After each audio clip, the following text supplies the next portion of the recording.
Well, hey Charlie, thank you so much for joining us on our Lead to Charge video series. It's great to have you here. If we could just start by sharing a little bit about yourself, your backgrounds, how you came into the world of EVs, how you ended up where you are, and all that fun stuff. Yeah, sounds awesome. So, thank you first up, Albert. I'm Charlie. I work with Octopus Electric Vehicles. I've been in the EV industry now for it'll be a decade next month. I joined Tesla in 2014. Um, I got into electric cars. I studied motorsport design engineering. I wanted to be a racing driver or work in motorsport for a long time.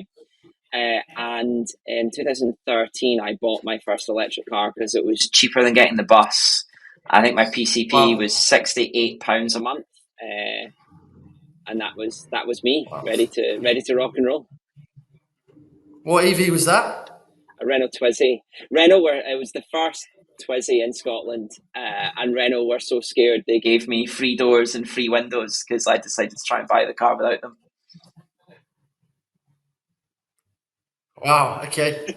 Renault Twizy, that's the little thing, isn't it? Yeah, so it was two Yeah. seater and it's a pillion passenger, so the passenger sits behind you and you sit in the middle of the car like an F1 driver. Yeah, it's hilarious little car. Would do in the What winter was the 45 miles on a what full was the top charge. speed on that? It was limited. It was limited to 52 or 62 miles an hour, but the limiter was pretty rudimentary. That if you were rolling down a hill and you had a little bit of throttle on, you could get it. I think I got it at some miles an hour above its limiter a fair few times rolling down a hill. It was sketchy though because it was on tiny, tiny little wheels and you had no Yeah, I ABS, mean, so I've you had to be I've really seen careful. them. I'm not 100% sure that I've never been in one. I'm not 100% sure I'd be too comfortable driving one in London. Um, so just on that, But then, what drew you to? I mean, I'm guessing it's your the love of cars and buying your first EV so early. What drew you really to work in the EV sector, and like, what really excites you about it? um, I think it's a combination of all of my passions, right? I worked in tech part time through uni and then full time, and I think it's the combination of all of that coming together, and the fact that the thing that I love and care a lot about, or I have cared a lot about growing up, um, I'm able to turn that into this exciting new, not the same thing over and over again, but actually this world is changing really rapidly in a way that we can't really predict, and I think that's really exciting to be part of that change. Yeah, you know what, spot on. It's changing so rapidly. Like I remember when I was working for Tesla, you'd only go away for on a holiday for a week or 2 weeks, and you'd come back and it felt like a completely different company. You've only got to go a month or two. So you've only got to go like for 6 months back, and EVs, the difference and the new EVs that are coming through, and go back 5 years. I mean, everything changes so quickly. So then, just more in terms about your current role. So your current role at Octopus and how that really fits in with Octopus Vehicles and what you guys are doing there. Yeah, so um, my role mainly is to look after our driver community.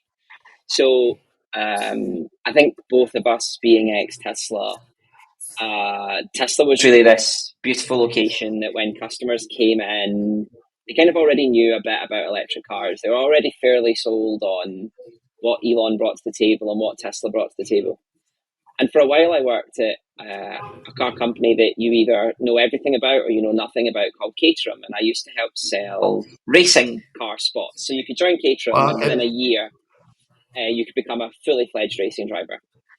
And we would stand in the middle of fields at car shows and we'd ask people if they wanted to be a racing driver, and they'd be like, yes.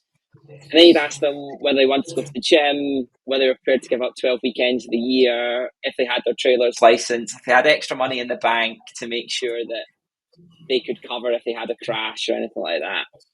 And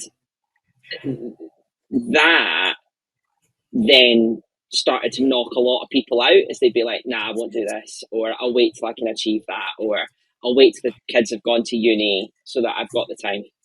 And I think normal electric vehicle companies need to look after their customers, because actually everybody wants to do the right thing by the environment.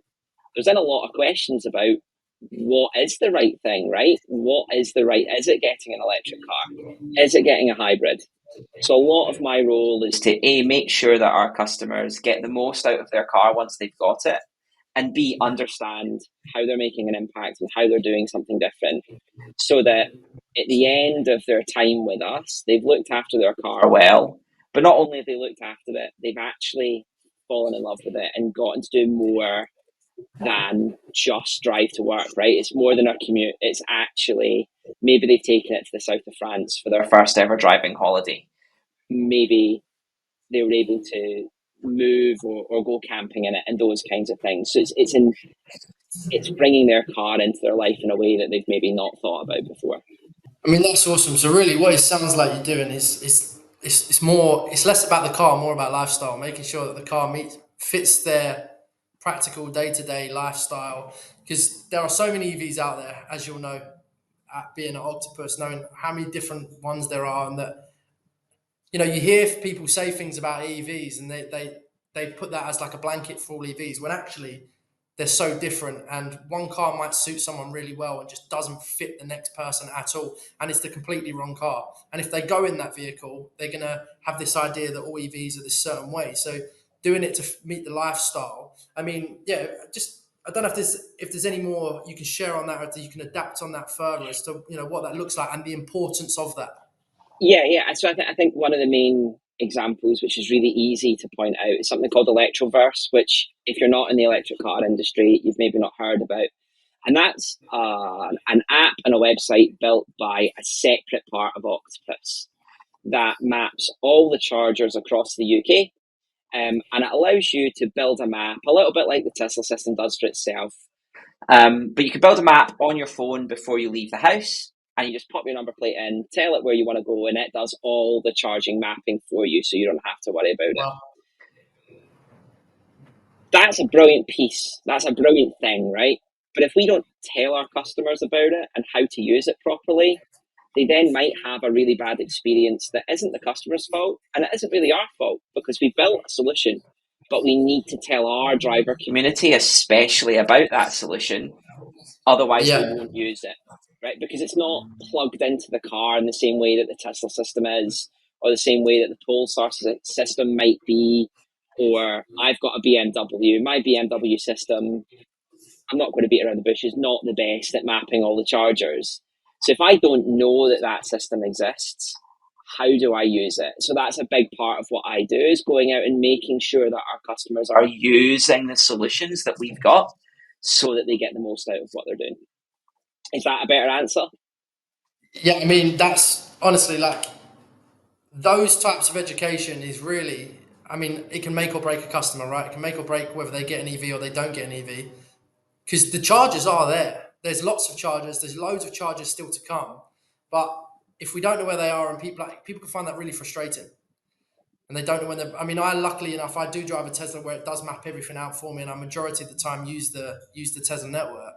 But to have that in place for your customers, I mean, is invaluable. Now, just on that Octaverse, is that something that's available to just Octopus customers, or is that available for the wider community? So that's available to anybody that wants to download it. The benefits of being on it as an Octopus Energy customer is that all of your charging builds back to it at the end of the month. But if you aren't an Octopus Energy customer, you can tap in using your Electroverse anywhere, and it'll just come off your debit card. What's also really cool about that is that Electroverse was started because we thought there were too many charging companies out there. Octopus thought about buying a charging company and having a big pink Octopus style charger, but there were so many charging companies that were out there already. We felt that that was more complicated for our customers, especially to go and look for the fluffy Octopus style charger, rather than Yeah, able to tap in at multiple ones. So your Electroverse works with like 75% of all the companies. So like I believe Source London's now there, but people like Shell, people like Ionity, people like Fastned, they all tap in on the Electroverse, so you're able to bill back without worrying. I mean, I think what you've done there is really allow people to make it normal for charging. Like when you drive past a petrol station, you know you're going to be able to fill up there. Doesn't matter what car you're in, and doesn't matter whether it's an Esso Yeah. garage, a Shell garage, a BP garage, and that's exactly what that sounds like you've done there. It doesn't matter what charger it is. If it's on this app, you can use it, and you know that you're going to be able to get from A to B comfortably without having to without having to worry. And what's like the sort of like the feedback been like that with your customers? Like, what's that been like? Yeah, yeah. So again, I don't really look after Electroverse itself. I look after our customers tapping into that. Yeah, And I think for our customers, it's a lot of, oh, I didn't realize it could do this, or I didn't realize I could map this, or I didn't realize that if I've got the right car, I can set it up that I just turn up at the charger, plug in, and I don't even need to tap my card. So it's those little things that I'm connecting the dots on that really changes the customer from having quite a bland and worrying experience to having like, oh, this is actually much simpler than I thought it was. that's amazing. Like such a it sounds so simple, but such an impactful thing for customers. And it really can be that simple. And I have those conversations with people all the time where they're saying, "Why is it so complicated to own an EV?" Or "There's no chargers around," or "I've got to go out of my way," or "I've got to plan weeks ahead for me to do this trip." When actually that's not the case. Just as long as you know that the tools are there, you can set off, and it can be an easy and enjoyable journey. So just on that, talking about your Octoverse and what you guys are doing there, like how else does Octopus and what you guys are doing help make EVs more accessible and more attractive for your customers? So I think one of the things we were really passionate about, I've been here a long time, and I don't know when you were at Tesla, Albert, but when I was at Tesla and somebody came in to buy an electric car, they bought an electric car, then we need to send them away to go get a new energy tariff. They maybe needed a new meter. They did need a charger at home. And then they had to have a think about any groundwork as well that they did. And then servicing and maintenance, the car came back to Tesla. Then I remember when I was at Tesla, they didn't even have a finance model at that point. So they had to go to the bank to get financing as well, right? Yeah, So yeah, for for us, it's this idea that rather than doing all of those different things, it's all looked after under one specific house. And it's also looked after right now predominantly through salary sacrifice. So any of the cars that come through Aston Barclay from us have gone through our SAC program. We call it salary sacrifice, which is really cheap or it's a really accessible way of getting an electric car, right? It's like cycle to work, and you save the tax off of it. But on the vast majority of those, we also include your insurance, we include servicing and maintenance, we include tyres, we include a charger at your home, and we also move you on to a new energy tariff so that your motoring is down at about 2 or 3p per mile to charge the car. If you've got a question about any of those things, you come to Octopus rather than having to remember who you've gone to. And it's about creating that one stop shop or that complete solution so that you know everything you need to do. You pick up the phone, and we're at the end to get that sorted for you. that's awesome. Just having everything in that one place. I mean, it just makes the transition so much easier for people who are so worried to do it.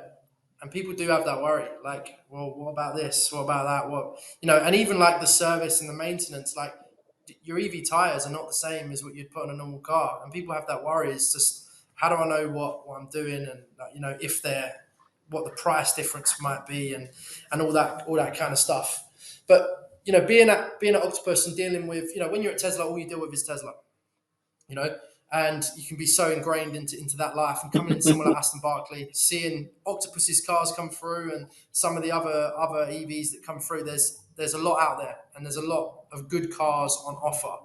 So from your perspective and what you're currently doing, like what do you see the most popular vehicles are for your customers and why? If you could just give us maybe your top five and what those might be and why. Yeah, Maybe not from yeah, an Octopus perspective, maybe from your own perspective and from what yeah. you've seen and what customers are getting on the best with.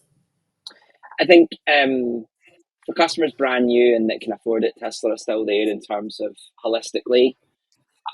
I think of Tesla as a brown A to B product. I don't know if it's the best car on the road, but somebody can fight me on that. I love my i4. I adore I'll my fight you on i4. that. That's my car. I'm kidding.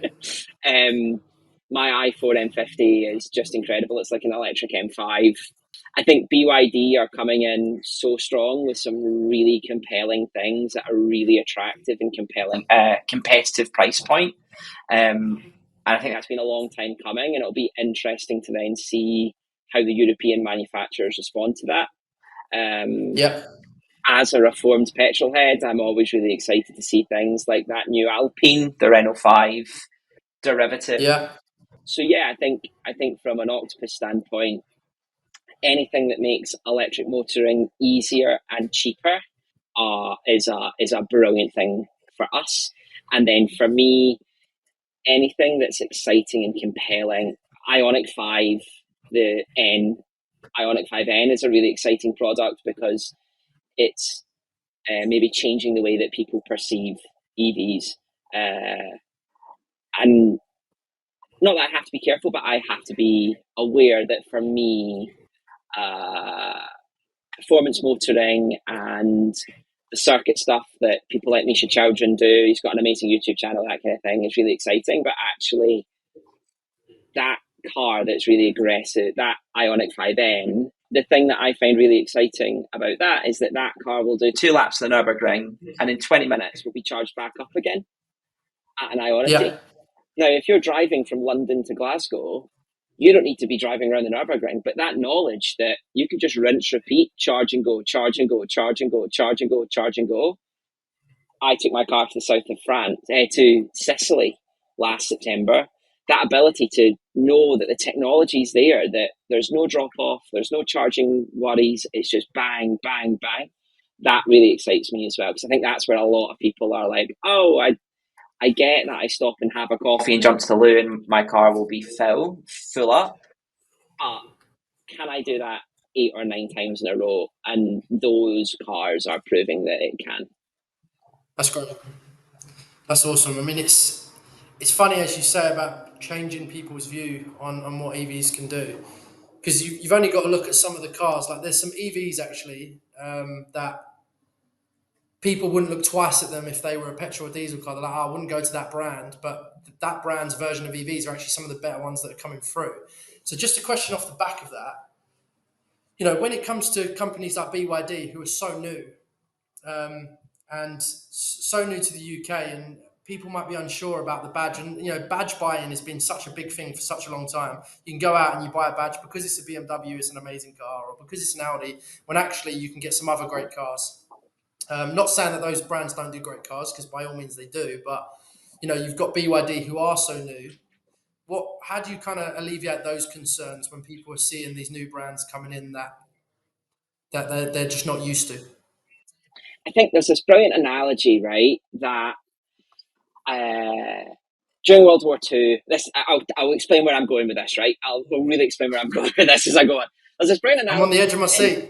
right, that during World War II, the Germans had this tank called the Tiger, and it was feared by everybody. And the Brits won in Northern Africa because they invented gaffer tape. And the Germans would, when their tank broke down, go back to the drawing board, rebuild the tank from the ground up, and that's what made the tank so reliable. And essentially, the Brits would just gaffer tape the tank together and keep on going. And I think that's brilliant in the short term, right? And that's what's been happening a lot in the car industry. So, yeah, to go back to that. So the Germans had this amazing tank called the Tiger, and it would they would go back and rebuild it every single time they saw something go wrong. And they'd literally have a new tank every single time one broke down.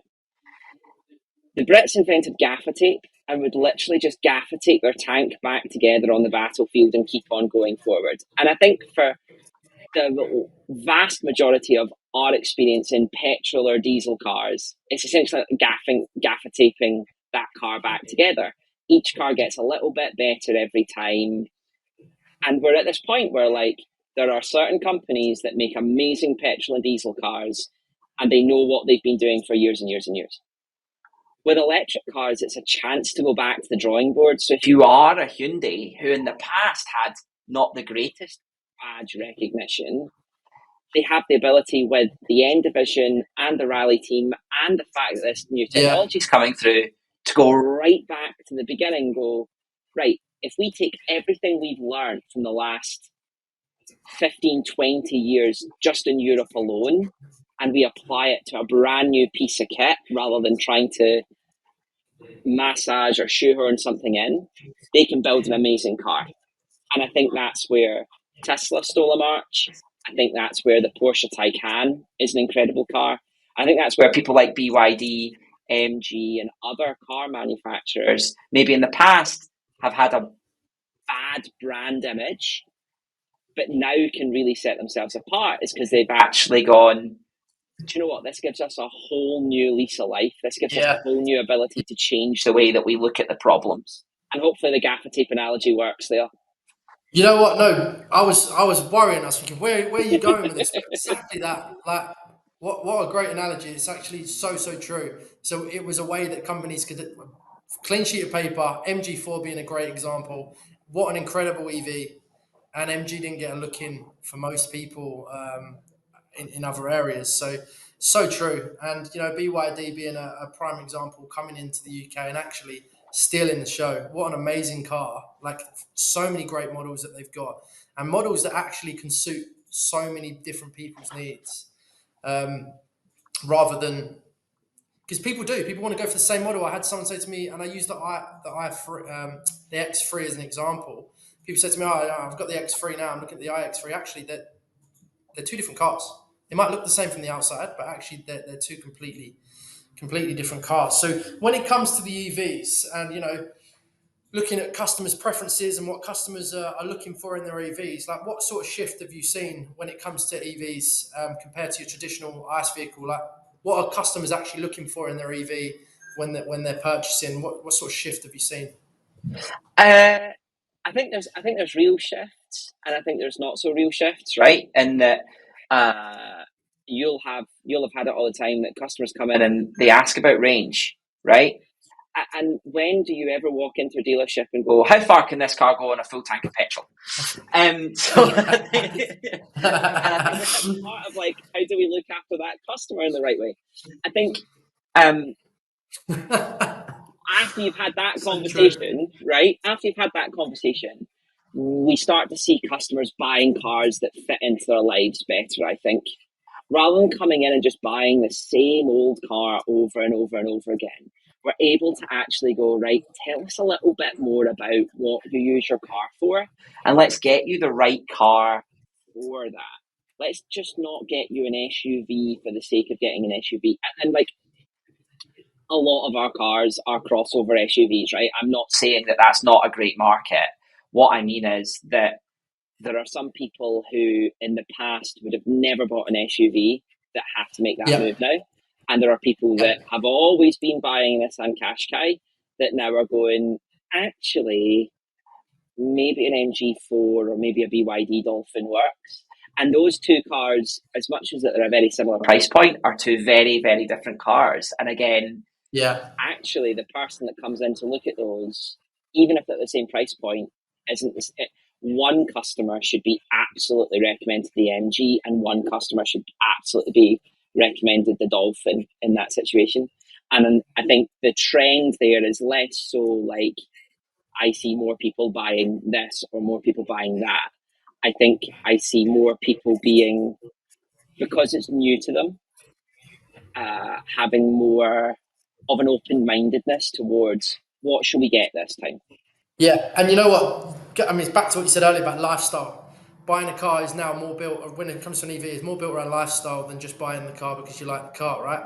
And it really reminds me of when I was at Apple. People would come in and we would never upsell people. Sometimes we downsell people. It's like, buy the product that fits your life and that you need. Don't just buy the thing that's top of the range because your friend's got it and that's what works for them.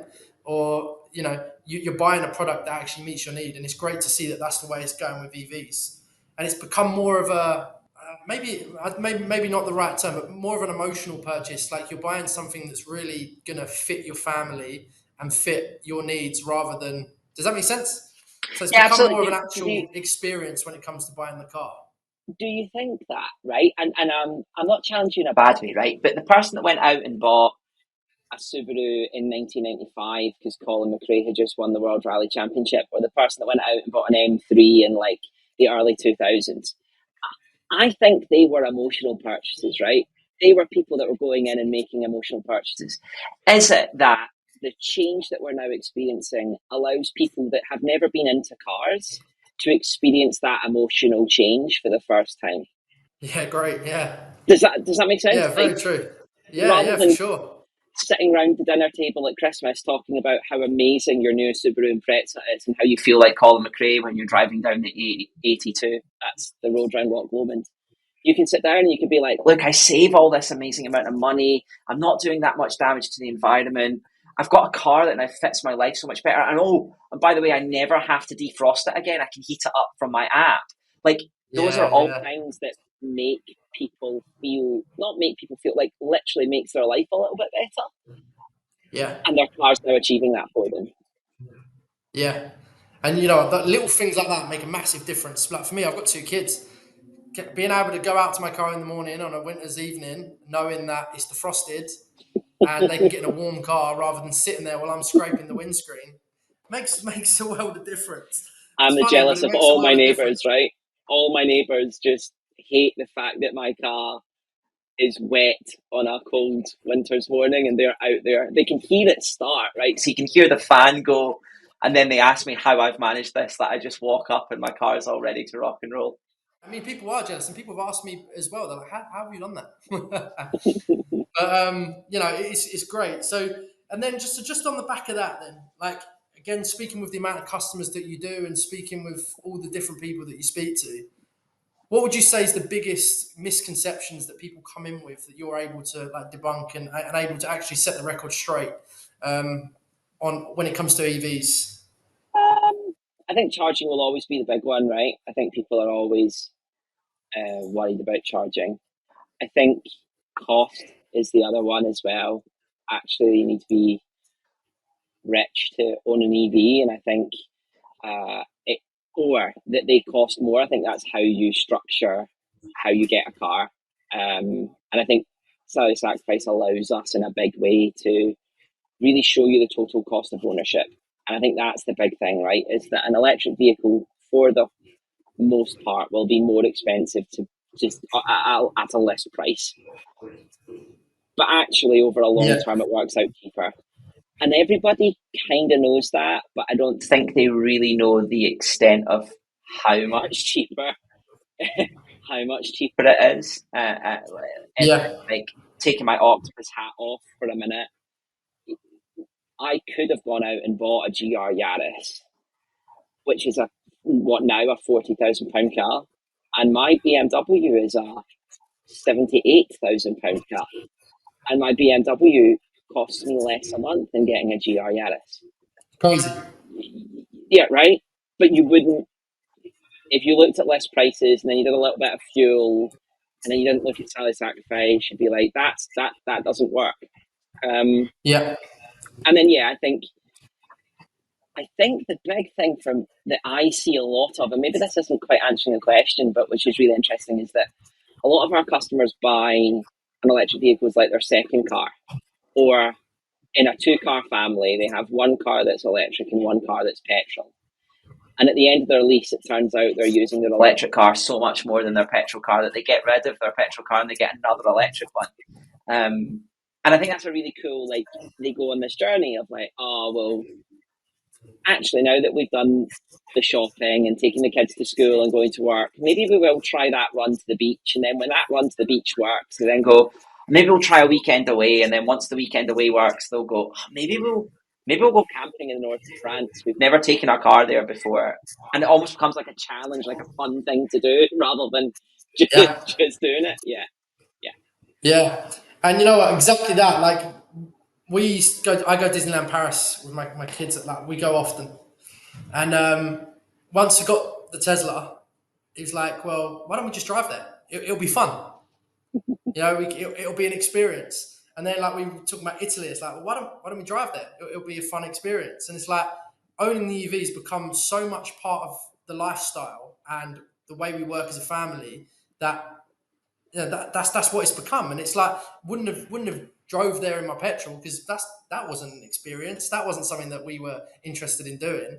If we just come into like maybe just some final thoughts and advice, if you had like for someone who's never driven an EV, is never owned an EV, but they're really interested in that, and they're on the fence, they're not really sure what to do. What advice would you give to someone who is looking to purchase their first EV and move into to have their first EV? So again, this is a little bit not an analogy, but this will seem like a really weird thing to say at the beginning, right? But a lot of press articles are fairly rubbish on EVs, and I don't actually want to say that I think that they're always wrong. I think what's interesting is that the EV industry has grown so much in the last 3, 4, 5 years. If you go read a review from 2016, the landscape has changed so much in those 6 years that review doesn't actually hold any water anymore. And that journalist could have been making some really valid points there, and that still be on a famous car magazine's website, because that's when they last drove that car. So I think first thing up, go and drive the car yourself. Download the Electroverse and work out where you could go. I think that's one of the cool things there you can do. The other thing that I would, and this is maybe me being in the industry for a while, is the first day of owning your electric car will be the worst day of owning your electric car. It only gets better from day one onwards. And it is a little bit of a leap of faith, but I promise you that you'll work it out and it'll get better. I took a car to the Arctic Circle in 2004 and 2018. And I remember phoning Tesla at the time, because I had an original Tesla Roadster with me on that journey, and having to get into an argument with Tesla about whether the Roadster actually existed. When I'm like, no, I'm sat in front, I'm in the car. And they're like, no, it's not out yet. And I was like, no, I know the new one. I mean the old one. The industry has matured so much in the last even just 3, 4 years that those experiences won't happen anymore. And therefore, if you are a customer that's looking to get into a car now, take everything with a little bit of a pinch of salt, because there are support networks out there. There's an amazing community that will help you. Lots of people in the big motorsport stuff that's out there have an electric car for running to and from the shops, because they see the value. Or maybe the whole theme of what we've been chatting about is buy the car that fits what you need it to do for 99.9% of your life. Don't buy a car based on that 0.01% where you go out and you do something else in it. I think those are my two key things, right? One, the first day is always going to be your worst day. And two, buy a car based on what's best for the 99% of everything you do. That 1% you can work out, because you'll be saving so much from the 99 that if you want to go to Scotland and are worried, hire a car, because it'll be cheaper than buying the car to do that journey to Scotland. I couldn't have put it better myself. Brilliant. Brilliant. It's so good that we get to, it's so awesome that I get to do these interviews. And I always ask this question at the end, because it's so interesting to hear what everyone has to say, because everyone says the same thing, but everyone says something different. It's always slightly different from a different perspective, and it actually all comes together so nicely. So honestly, we really appreciate you coming on and giving your insights and your viewpoints, and hearing what you guys at Octopus are doing. It's been a really fun conversation as well. So genuinely appreciate it. I know we've snowballed and we've taken it down some different paths, but thank you so much for joining us, and we'll speak to you soon. Sounds good. Cheers. Thank you.